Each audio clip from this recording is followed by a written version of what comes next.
All right, here we go. We're getting started.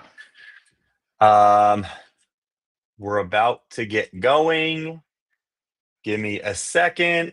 Got some user error. Here we go. Let's do this. What's up, everyone? We are live for another episode of the Box Blueprint. Really excited for this one. I think for field lacrosse players, this will be a really cool one because we're going to talk about some easy ways to set up one-on-ones. So if you're just jumping in, say what's up in the chat. Let me know if you have any questions. Really just want to hear more from you guys about what you want to see and how I can help you grow in the game of lacrosse, right? So as we get started here, we're going to just jump right into this. Really excited to kind of show you guys this. This is from last year, and this is from the Toronto Rock Ottawa game. Okay, and I want to highlight this. So let's look at this. Let's break it down for a second. And I'm going to run you through this first one. Then I'm going to show you the other side of this. If you're just joining me, you haven't missed anything. We're just getting started. Okay. This one's going to be a short one. Say what's up in the chat. Let me know where you're jumping in from.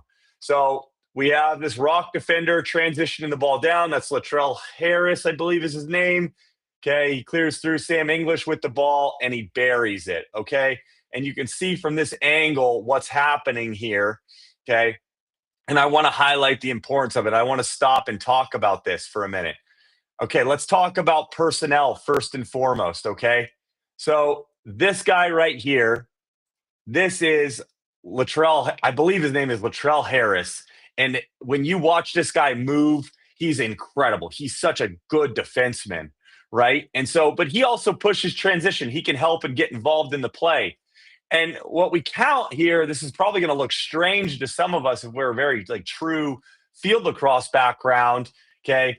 You see, there's literally 2 Toronto players and there's 4 Calgary Roughnecks standing here. You think, why in the world would you be trying to go one-on-one when you have 4 defenders out there? It's the way the game works, and it's how we sub on. Check out the shot clock. We're at 26 seconds. We have probably 3 Rock offensive players and 1 Roughneck probably just off the screen, right? We're talking, 4 or 5 feet up here. Look at the way these defenders are engaged. They're slightly high. They're not too high, but they got eyes on people as they're coming onto the floor, right? Yeah, yes.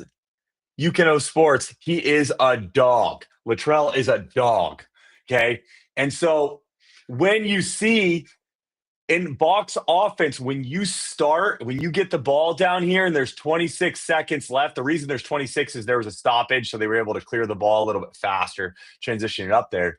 You start your offense right away. We don't wait. And we're just kind of casual. So if, he were to carry the ball up, okay, it just doesn't have to be like a super hard play. Right now, the one that English makes here, okay, he's driving hard underneath, but he sees the opportunity. There's no way anybody is going to be able to help him in this situation because Latrell Harris is a dog, and he makes the smartest play in the world, right? Latrell Harris, just so everybody is aware, he could score on a fair amount of box goalies. I'd give him the odds, right? Even though he's a defender in the league, he's going to have the ability to score. But he's a team guy, right? And he knows that when he's playing this game and he's got the ball in Sam English's stick, right? He knows to go clear his man through. So notice how he makes contact. He makes contact by getting his stick out and trying to jam his defender's hands down and not allowing his defender to make contact with his stick and tie him up.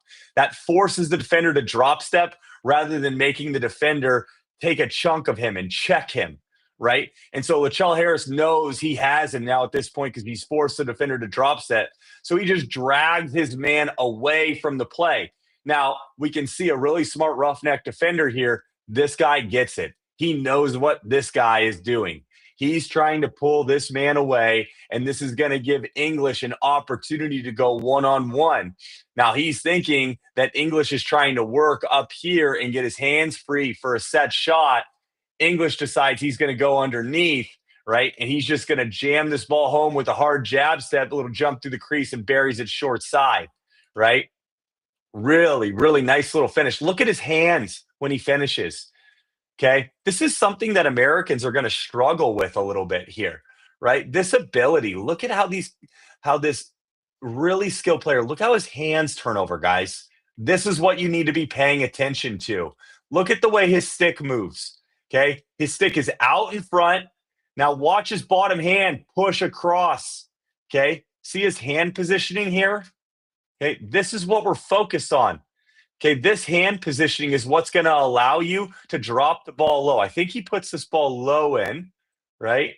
Yep, he puts it kind of low, right? Look where it slides through there, right in between the gap between the goalie's glove, okay, and the goalie's leg pad. It's easing its way in right here, okay? You can see how it just trickles in there, okay? This shot, this hand motion, when you're throwing your twisters, it's so important. I see so many young guys, people that are new to the sport, new girls, they go to throw these twisters and they lift their hands, really far up above their head to make this happen, rather than trying to keep their hands a little bit lower and using their bottom hand, right, to drive this stick across. So he's taking this hand and he's going to drive it that way. Okay. And that's going to be a big difference maker when you throw these twisters. Ash Lax, what's up? Yo, I see you. So when you're working on your twisters, really focusing on pushing that bottom hand across. I can't stress that enough. He makes a beautiful jump, right? And he just carries the ball up. When he goes up, the goalie has to go up. He just needs to remain a little patient and let a hole open up as he finishes here, right? So just super important to kind of look at the intricacies of what he's doing and how he's finishing it. I'm starting to see other guys kind of starting to talk about, finishing on the inside. And I don't know where it's, we need more information on these hands and what's happening here, because when you grow up shooting on box goalies, you get a different set of hands. And it's so important to highlight that, right? So now, as we go from here, let's transition into our next one, because I want to show you the evolution of this. Okay. So this is from Saskatchewan, Ottawa. Okay. And we get the ball low in the corner. Okay. And then he clears through, but he gets the ball, right? And so this turns into a little bit more of a give and go. Now, look at how this offensive player is cutting the middle. Check out how he drives his hands forward and down to make it so this defender can't get a check, right? This is super critical. Look, jams his hands down, okay? This gives him the opportunity he needs. Look, okay? If you play ball and you play against Denver Elite, the Denver Elite coaches were great at teaching their guys this when we would battle, when I was coaching for Calilax back in the day, and we would just battle. And Denver Elite kids were so good at this little move. They would just jam the defender's hands down, okay? And that pulls the defender forward. It makes you a little off balance, so it's a little bit harder to drop step, and it's really hard to contain your man. If you haven't experienced it, have someone do this to you, you'll see the difference. Game speed, you push that guy's hands down. Now he cuts, he finishes, he catches this on his wrong side, but that's a great play, and that's a shot I would look for every single time. Now, let's highlight some similarities between these two plays and what makes setting up one-on-ones from box different. And then let's talk a little bit about box one-on-ones. I got my boy Adam Gardner. He was asking to maybe come on this one. He does Next Level Canada. I mean, if you should, he's starting to put a little bit of content out on Instagram. He's one of the best lacrosse trainers in Ontario. And if you know anything about lacrosse and you think about Canadian lacrosse, Ontario is king, right? So when we first set up a one-on-one, okay, I love setting them up from the half boards position. Okay. And I just call it the half boards because we're halfway down the offensive restraining line and about halfway to the in boards there. Okay. So the half boards position is a great place to attack from because of the stress it puts on the defenders. anytime you're attacking from this location in this half board, you have to change your approach and your funnel, right? If this defender were to match feet with English and press out here and try to get his left foot higher than English's right foot, it's going to be an automatic go from English every time underneath, and he's going to get the step, and it's going to be almost impossible to contain and stop him, and there's going to be really no way to slide. So in this situation, when we attack from the half boards, it puts additional stress on the defense because they have to play on this angle right here. Now he's a little low and he's setting up like this on purpose because it's so early in the shot clock and he's got other defenders around and he knows English isn't going to just step in and shoot this, but he is going to start a little bit of an approach out. Okay. And he has to force from this position and funnel up. Oh, Mr. Brad Ledowith, nice to see you, sir. I see you in there. Old California roots, man. So when we force on this half board positioning, okay, and we're here, okay, now this makes it a lot harder for the defense to actually play because we have to kind of open up and we have to let this man drive across. Okay. This is why the half board position is so dangerous because this man has to commit and has to let you go over the top. You just get tons and tons of opportunities. You see guys like Josh Byrne that like to set it up from up here too. That's a great spot as well. The half board is what we're kind of looking at right now. Now, the other thing I want to look at is just the difference in one-on-ones. In box lacrosse, when you go one-on-one, you have to be wider and lower to the ground, and you have to have a stronger overall base, right? Because of the cross check and what defenders are allowed to get away with leverage-wise, okay? So you notice the difference in dodging posture from English. Look at the forward lean. Look at the knee bend and look at how wide his legs are. I mean, that is an impressive jab step there, right? And you see the reach, right? This is where a lot of players mess up their dodges right here. They mess up on this reach foot. They'll do a really good job extending this foot out, and then this foot will not go far enough out to actually give them the opportunity to run around this man. You can see English does this perfectly here by just planting out wide, getting right around him with a nice, powerful step through the middle there. Another great angle to look at this. Boom, hard, and he's back. Okay, low. Look at his posture, guys. Okay, look at how much lower he is. If this is field lacrosse, okay, we're much taller in these situations, and we're trying to get more shake and bake early on in this dodge.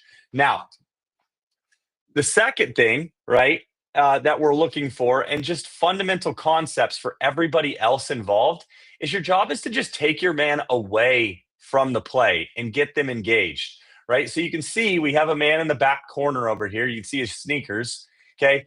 All he knows he's got to do is he's got to just anchor out here in this position because this defender has to be responsible to him. This guy can't slide, and this guy can't slide because if he does leave, okay, this man's just going to step in and fill his space. The goalie's going to be up floor, and that's going to create a one-timer opportunity right here that we don't want to give up. So this guy is anchored. He's held.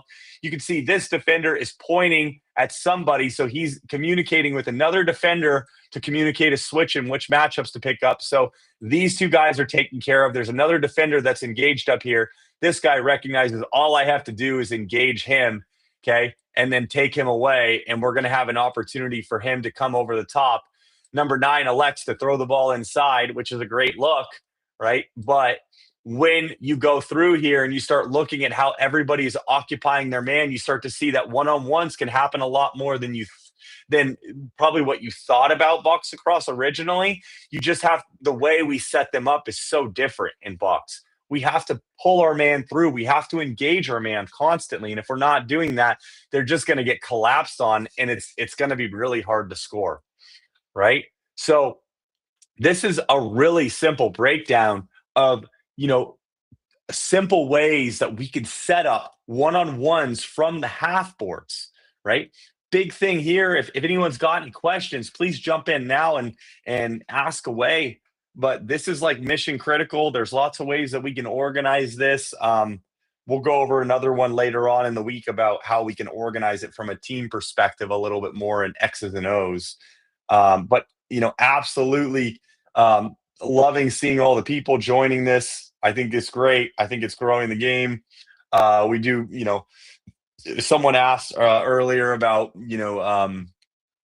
where I store these videos. Some are on YouTube and some are in my training community where we do deep dives and breakdowns on all this stuff, and we kind of get into the nitty-gritty of it a little bit more.